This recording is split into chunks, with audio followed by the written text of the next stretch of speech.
Hi, I'm Megan, and I am reviewing Anne of Green Gables by Lucy Maud Montgomery. This is a story of Anne Shirley, a red-haired orphan who is mistakenly brought to live at Green Gables with Marilla and Matthew Cuthbert. Despite having expected a boy, they take her into their home and quickly learn what an experience it is to live with her. I loved this book. One of the reasons is because the author through her descriptions, allows her readers to see and feel and taste and smell everything that Anne does. And I'll give you an example. The morning after she was brought to Green Gables, Marilla had every intention of bringing her home, and this is her waking up.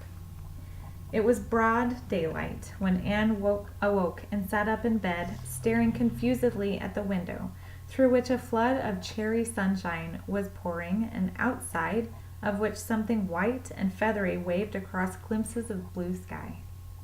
For a moment she could not remember where she was. First came a delightful thrill, as of something very pleasant. Then a horrible remembrance. This was Green Gables, and they didn't want her because she wasn't a boy. But it was morning, and yes, it was a cherry tree in full bloom outside of her window.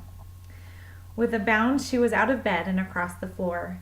She pushed up the sash. It went up stiffly and creakily, as if it hadn't been open for a long time, which was the case, and it stuck so tight that nothing was needed to hold it up.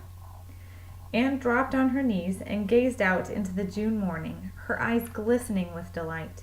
Oh, wasn't it beautiful? Wasn't it a lovely place? Suppose she wasn't really going to stay here.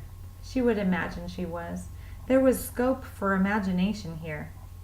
A huge cherry tree grew outside, so close that its boughs tapped against the house, and it was so thick-set with blossoms that hardly a leaf was to be seen.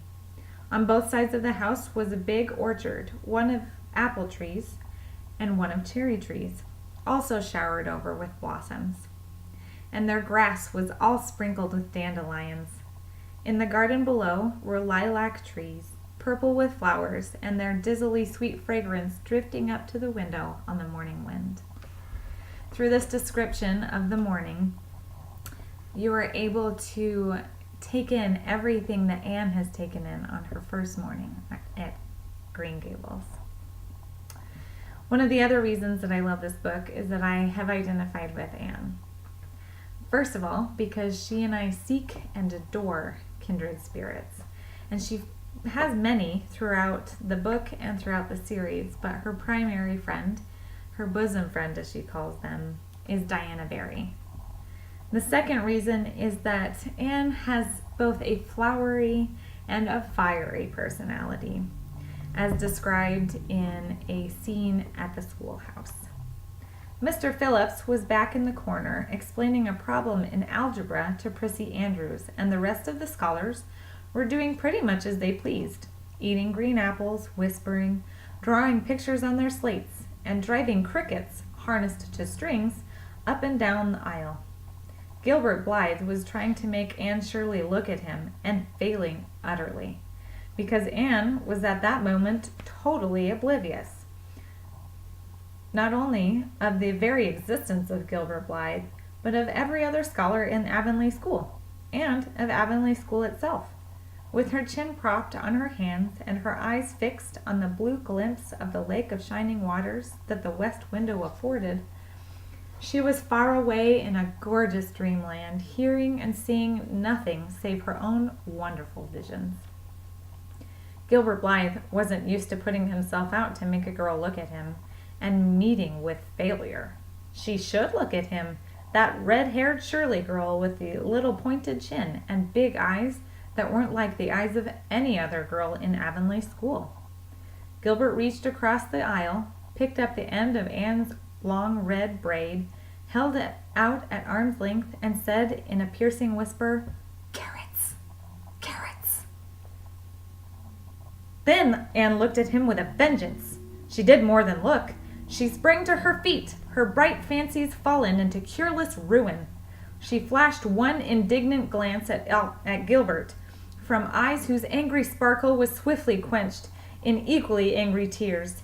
"You mean, hateful boy!" she exclaimed passionately. "How dare you!" And then thwack! Anne had brought her slate down on Gilbert's head and cracked it.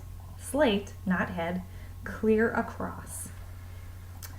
Her imagination and indignation are woven throughout the entire book, and it is a lovely, wonderfully exciting combination. What a spicy ginger she is. I would classify this book as historical fiction because the values, beliefs, and language, as well as the characters' experiences, their conflicts and resolutions, all fit within the time period, which in this case is the Edwardian era in early 1900s. The book was first published in 1908. And the setting of this story is Prince Edward Island in Canada. However, Avonlea, which is the community the characters live in, is a fictional community. My age recommendation for this book is 9 years and older. If a child has the ability to read up to this level, I recommend it highly, and I have no doubt that they will love it. Thank you.